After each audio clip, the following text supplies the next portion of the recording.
আসসালামু আলাইকুম। আজকে আমি ডিমের চপ বানাবো। তো এর জন্য আলু আগে থেকে সিদ্ধ করে নিয়েছিলাম, ডিমও সিদ্ধ করে নিয়েছিলাম।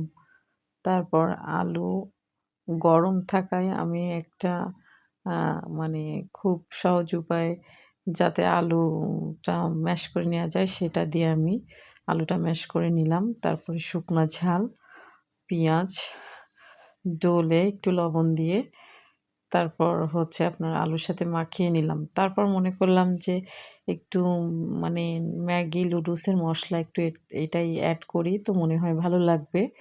তো তাই এড করলাম এবং সরিষার তেলও দিয়ে দিলাম। তারপর সুন্দর করে আলুটা মেখে নিলাম। তারপর ডিম কাটতে যাচ্ছি, ডিমটা সরে যাচ্ছে। তারপর পারলাম ডিমটা কাটতে।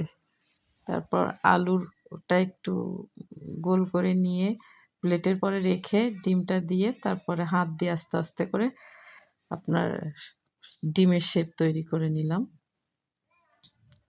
তো এভাবে করে ২ টাই করা হয়ে গেল। তারপর আমি টোস্টের গুঁড়া ইউজ করেছি। প্রথমে বেসনের ভিতর আ হচ্ছে ডিমের ইয়েটা দিয়ে তারপরে কোট করে নিয়েছি হচ্ছে টোস্টের গুঁড়ার সাথে। তারপর তেলে ভেজে নিয়েছি। এভাবেই আমার ডিমের চপ হয়ে গেছে। তো আমি এভাবে ডিমের চপ তৈরি করি। আপনারা কে কিভাবে ডিমের চপ তৈরি করেন কমেন্টস করে জানাবেন।